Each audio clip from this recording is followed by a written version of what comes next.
Tonight, the fate of a man accused in a kidnapping and rape case is now in the hands of the jury. 10 TV has followed the trial against Charles Castle since the moment the jury was seated. Now at 6, 10 TV's Brittany Bailey walks us through what happened today. The jurors got the case just after 2 o'clock this afternoon, and roughly an hour later, they were back in the courtroom asking to rewatch certain videos and interviews. And this all came after closing arguments from both sides, focusing on what happened to the little girl and who is responsible.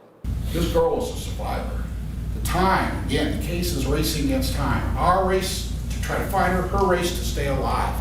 As we know now, that little girl was found alive in the basement of an abandoned home in Hardin County.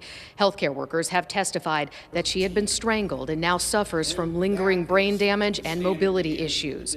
Prosecutors say Charles Castle is the man responsible, accusing him of kidnapping her, taking her to his camper, raping her, and leaving her for dead.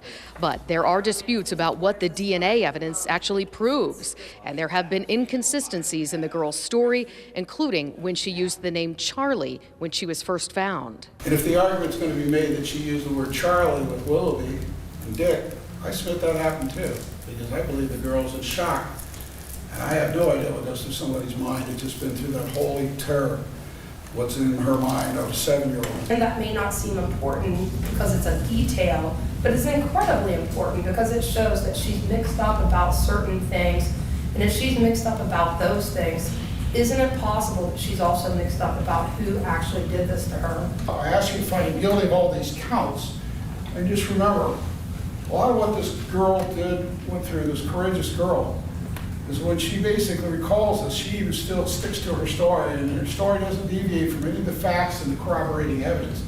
Given 9 months later with brain damage, that the person she identified in that depot was Chuck Castle. Do not allow the horrific crimes and the awful tales that you've heard over the last week to doubt your mind, to cloud your mind, to make you want to convict this man, because this is not the man who did this to this little girl.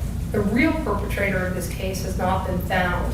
And when you return a verdict of not guilty as to each and every count, that will give the alarm to the police department, to the sheriff's office, that they need to refocus their investigation and find the person that did this. The jury did break for the day just after 5 o'clock tonight and is due back in court tomorrow at 8:30. Reporting in Hardin County, Brittany Bailey, 10 TV News.